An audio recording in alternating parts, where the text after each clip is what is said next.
Hello everyone, welcome to grade 8 sessions of subject civics, and today we are discussing chapter number 8 and the chapter name is confronting marginalization. This is your first session. तो बच्चों हम लोग grade 8 का subject civics discuss कर रहे हैं और इसमें चैप्टर नंबर 8 डिस्कस कर रहे हैं. चैप्टर का नाम है confronting marginalization और ये आपका फर्स्ट सेशन है. So let's start with it. तो बच्चों एक बार मैं आपको शॉर्ट में बताना चाहूंगी कि हमारा जो ये चैप्टर है दैट इज कन्फ्रंटिंग मार्जिनलाइजेशन. इसमें हम लोग कौन कौन से टॉपिक्स डिस्कस करने वाले हैं.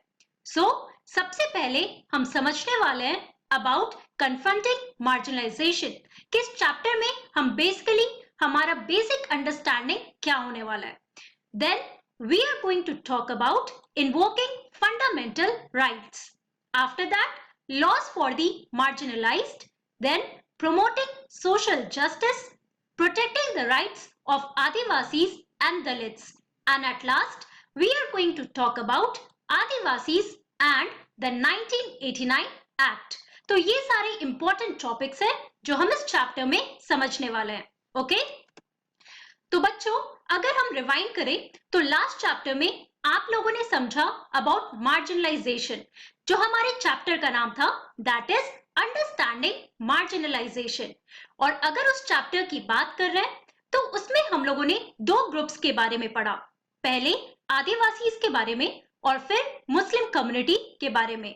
उस चैप्टर में हमने देखा कि किस तरीके से जो मार्जिनलाइज्ड ग्रुप है या माइनॉरिटी ग्रुप है उनके ऊपर कैसे कैसे शोषण होता है हमारी सोसाइटी में एंड ऑल्सो गवर्नमेंट ने कौन कौन से स्टेप्स लिए हैं. राइट. अब इस चैप्टर में हम थर्ड ग्रुप के बारे में बात करने वाले हैं that is the Dalits. Right. तो इस चैप्टर में हम लोग दलित्स के ऊपर और आदिवासी के ऊपर फोकस करेंगे और यहाँ पे कौन कौन से लॉज आए, गवर्नमेंट ने कौन कौन से स्टेप्स लिए, ये सारे पॉइंट्स को समझने की कोशिश करेंगे. So let's start our chapter that is confronting marginalization. In this chapter, we will read about some of the ways in which groups and individuals challenge existing inequalities. Right? तो आप लोगों ने लास्ट चैप्टर में ये भी पढ़ा कि हमारी सोसाइटी में inequalities है. राइट. अगर हम माइनॉरिटी कम्युनिटी की बात करते हैं तो उनको वो इक्वल अपॉर्चुनिटीज नहीं मिल पाते जो मेजॉरिटी कम्युनिटी के पास है. So we are going to understand कि ये जो हमारे माइनॉरिटी ग्रुप्स है, इंडिविजुअल्स है, वो किस तरीके से इन सारी चीजों को चैलेंज करते हैं हमारी सोसाइटी में, किस तरीके से प्रोटेस्ट होते हैं और गवर्नमेंट को कुछ इंपॉर्टेंट स्टेप्स लेने पड़ते हैं so that everyone is treated equally.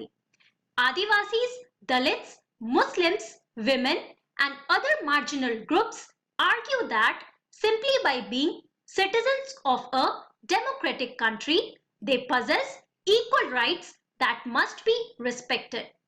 और अगर हम बात कर रहे हैं हमारे कंट्री इंडिया की तो आपको पता है that India is the biggest democratic country, right? और हमारी कंट्री में जो डेमोक्रेसी है that is for the people, by the people end of the people. Right. तो जो भी लॉज आ रहे हैं, जो भी एक्ट्स आ रहे हैं, गवर्नमेंट जो भी फंक्शन करते हैं, जिस तरीके से फंक्शन होता है गवर्नमेंट का, वो किसके लिए हो रहा है? It is for the people. और हमारे कॉन्स्टिट्यूशन में ये साफ साफ लिखा है that everyone is equal in front of the law. लेकिन फिर भी हमारी सोसाइटी में इनइक्वालिटीज एग्जिस्ट करते हैं, है ना. इसलिए जो भी मार्जिनल ग्रुप्स हैं या जो भी ये प्रॉब्लम फेस करते हैं such as the Adivasis, Dalits, Muslim, in fact women also, इसके अलावा जो भी डाउन ट्रोडन पीपल है, तो जिनको भी ऐसा लगता है कि उनको इक्वल अपॉर्चुनिटीज नहीं मिल पा रहे हैं, तो उनका कहना है कि being citizens of democratic country that is India, उनके पास भी वो सारे इक्वल राइट्स हैं, ओके, जो बाकी सिटीजन्स के पास हैं. Many among them look up to the constitution to address their concerns. और हमारे जो इंडियन सिटीजन्स है बच्चों, अगर उन्हें कभी भी लगे कि उनके जो बेसिक राइट्स हैं जो उनको मिलना चाहिए वो वायलेट हो रहा है तो ऑब्वियसली वो अपने सुप्रीम कोर्ट या जो भी कोर्ट्स है, हाई कोर्ट्स, डिस्ट्रिक्ट कोर्ट्स, उसको अप्रोच कर सकते हैं। और ये सारा फंक्शनिंग किसके बेसिस पे होता है? हमारे कॉन्स्टिट्यूशन के बेसिस पे, क्योंकि हमारे कॉन्स्टिट्यूशन में there are set of rules according to which the government has to run, right? आप लोगों ने ये कॉन्स्टिट्यूशन के चैप्टर में भी पहले पढ़ा है, and that is why all these people, they look up to constitution to address their concerns. In this chapter, we will see why the constitution of India is something that marginalized groups invoke in the course of their struggles. और इस chapter में हम इस point को समझने की कोशिश करेंगे कि हमारे कॉन्स्टिट्यूशन को क्यों देखा जाता है, क्यों रेफर किया जाता है by the marginalised group such as the Adivasis, Dalits, Muslim, women and other groups. Okay? Now, let's talk about invoking fundamental rights. अब आप लोगों ने fundamental rights के बारे में भी पहले पढ़ा है, और ये हमने कहाँ पढ़ा था? हमने इंडियन कॉन्स्टिट्यूशन में पढ़ा था। हमारे इंडियन कॉन्स्टिट्यूशन में कुछ बेसिक फंडामेंटल राइट्स है, और ये फंडामेंटल राइट्स हर एक इंडिविजुअल के लिए who is the citizen of our country, India. Now, the Constitution lays down the principles that make our society and polity democratic. और जाहिर सी बात है, since India is a democratic country, तो जो भी हमारा गवर्नमेंट, जो भी एक्ट्स, जो भी लॉज और जिस तरीके से फंक्शन करेंगे, that would be based on the Constitution. जो भी रूल्स हमारे कॉन्स्टिट्यूशन में लिखे गए हैं, और कॉन्स्टिट्यूशन हमारा बहुत सारे प्रिंसिपल्स लाते हैं जो हमारे सोसाइटी को, हमारे पॉलिटी को डेमोक्रेटिक बनाता है, that is equally accessible to all the citizens of our country India. They are defined in and through the list of fundamental rights that are an important part of the constitution. और ये जो basic principles हैं वो हमें कहाँ से मिलता है? ये हमें पता चलता है फंडामेंटल राइट्स से, जो कि हमारे कॉन्स्टिट्यूशन में लिखे गए. For example, right to equality, right to freedom of religion, right to education.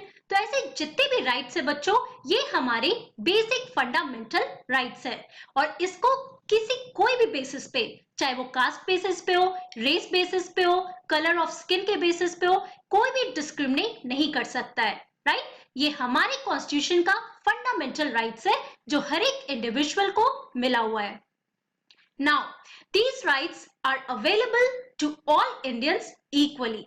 Okay, तो बहुत ही इंपॉर्टेंट पॉइंट है जो आपको यहाँ पर समझना होगा. Now here I have given some pictures where you can see the marginalized group या जो minority communities है बच्चों, they are protesting for their rights.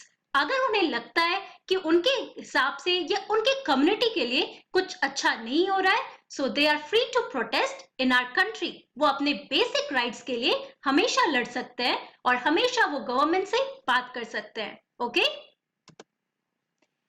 As far as the marginalised are concerned, they have drawn on these rights in two ways.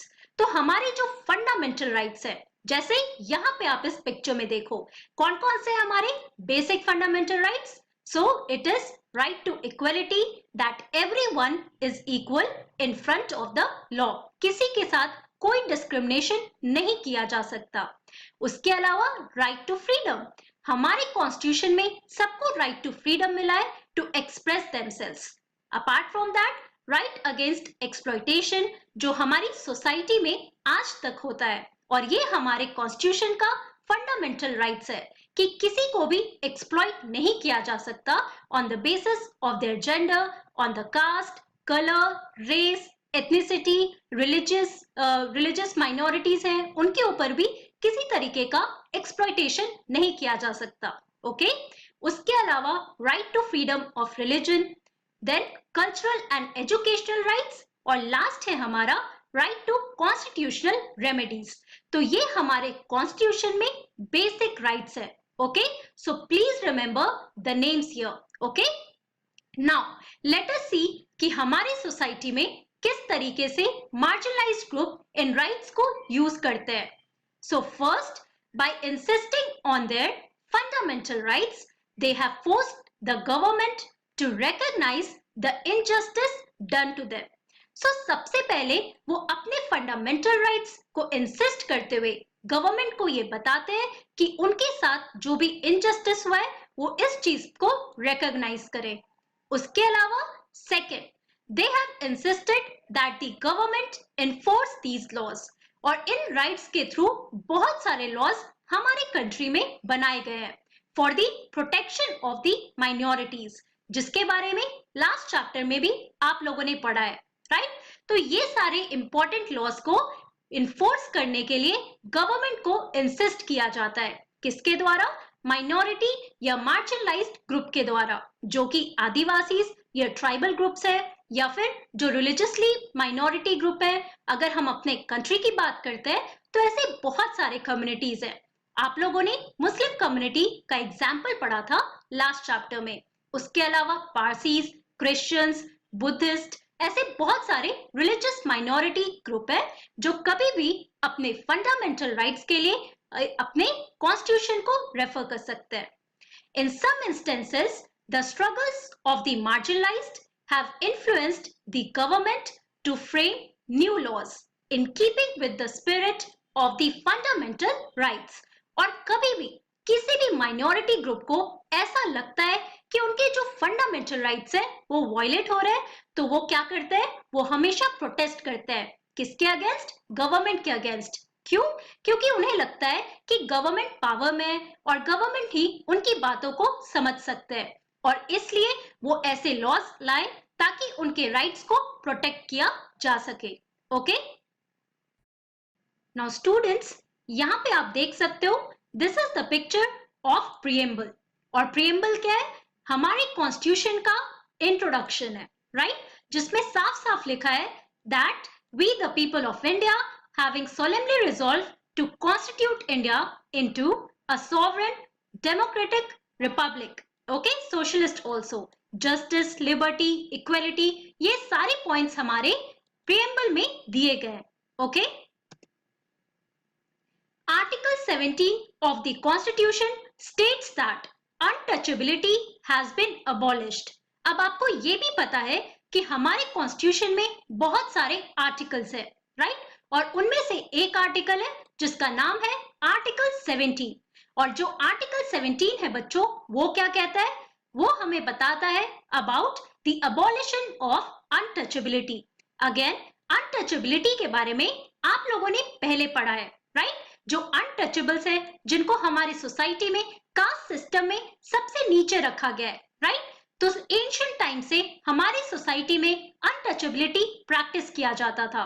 For example, B R. Ambedkar की story में आप लोगों ने इसके बारे में भी पढ़ा that he belonged to a mahar caste, that was the low status caste, right? और किस तरीके से जो दलित्स या अनटचेबल्स होते थे उनको टेम्पल्स में एंटर करना अलाउड नहीं था. उसके अलावा उन्हें अपर कास्ट के साथ बैठना अलाउड नहीं था.